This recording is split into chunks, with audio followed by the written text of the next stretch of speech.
Hello student, this is Mohammad Sohail and today we should teach you in detail about the element based classification of overhead.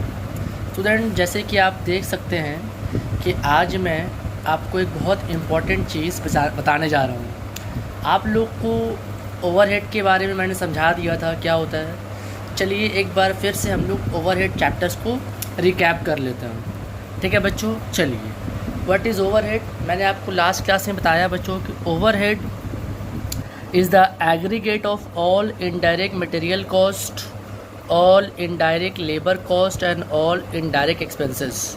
Okay, overhead is nothing but a aggregate of all the indirect expenses plus material cost, all the indirect material cost and all the indirect labour cost is said to be overhead. बच्चों, overhead and prime cost, there are difference between overhead and prime cost. बच्चों, आपने 11 में cost sheet पढ़ी थी तो वहाँ हम लोगों ने आपको प्राइम कॉस्ट कैलकुलेट करने के लिए बताया था। तो बच्चों, prime cost can be calculated with all the direct materials and direct labour plus all direct expenses. But बच्चों, यहाँ पे मैं आपको इनडायरेक्ट एक्सपेंसेस की बात बताने वाला हूँ और overhead. Basically overhead indirect material या फिर इनडायरेक्ट लेबर या इनडायरेक्ट एक्सपेंसेस का समेशन होता है। ठीक है बच्चों, फिर मैंने आपको बताया था कि ओवरहेड को हम लोग कैसे क्लासीफाई करते हैं। बच्चों, overhead can be classified into 3 broad categories. First is element based classification, second is functional based classification and the third one is behavioral based classification. बच्चों, in element based classification there is a 3 category: indirect material, indirect labor or indirect expenses. Similarly, in functional based classification the overhead are classified as on the basis of the function, like production overhead, office administration overhead, selling overhead and distribution overhead.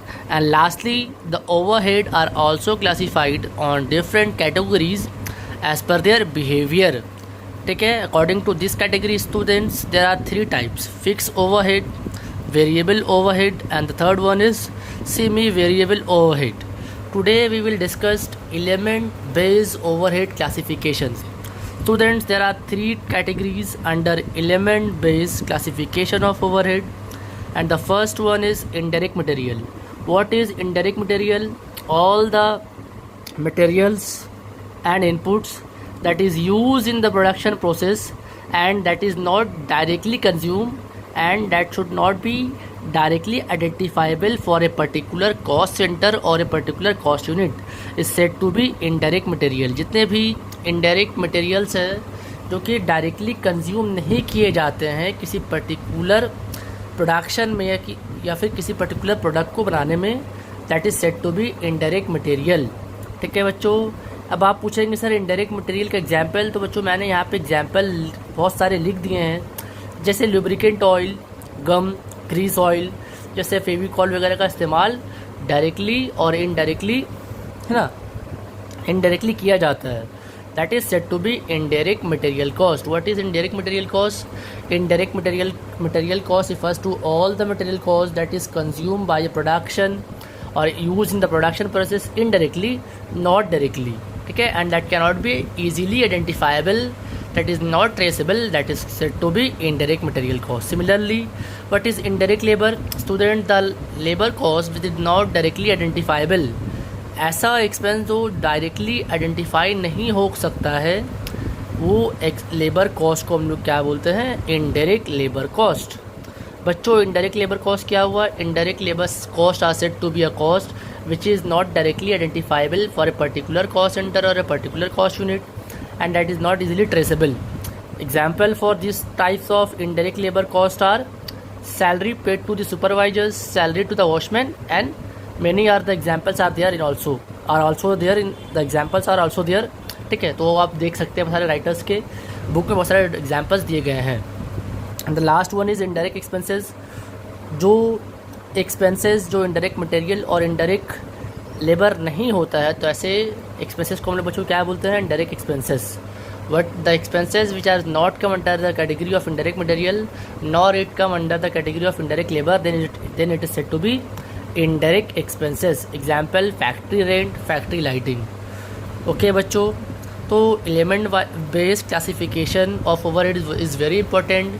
There are many a times in an examination it should be asked. I should give you the detail by the theory. I have given you a detailed syllabus and I have given you the detailed answers in the theory portion. There you can read in a very detailed and much efficient and much easy way. You can able to read these answers carefully. This type of questions may frequently asked in examinations. I will may repeat, what is indirect material cost? Indirect material cost refers to the cost that is not directly used in the production. Example, lubricant oil, gum, grease वगैरह का इस्तेमाल हम लोग directly नहीं करते हैं. Direct labour क्या हो गया बच्चों? ऐसे लेबर कॉस्ट जो डायरेक्टली किसी प्रोडक्शन में इस्तेमाल नहीं होते हैं बट वो लेबर कॉस्ट है ना, डायरेक्टली फिर भी वो लेबर कॉस्ट डायरेक्टली इस्तेमाल नहीं होते बट उसकी हम लोग को ज़रूरत पड़ती है. जैसे सैलरी टू सुपरवाइज़र हम लोग को सुपरवाइज़ करता है तो उनको सैलरी देना पड़ता है.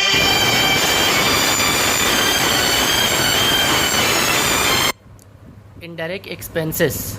ओके बच्चों, indirect expenses is said to be the expenses which is not come under the category of indirect material and indirect labor, rather है ना, it should separately shown. Example, factory rent and factory lighting. I hope आपको ये छोटा सा video बहुत पसंद आया होगा. बच्चों प्लीज़ कमेंट करके बताइए आपको ये वीडियो कैसा लगा. अगर कुछ डाउट है तो वो भी बताना ताकि हम आपके इस डाउट को क्लियर कर पाएँ. और बच्चों प्लीज़ घर पे रहे, सेफ़ रहे और अच्छे से पढ़ाई पे ध्यान दें. थैंक यू, धन्यवाद.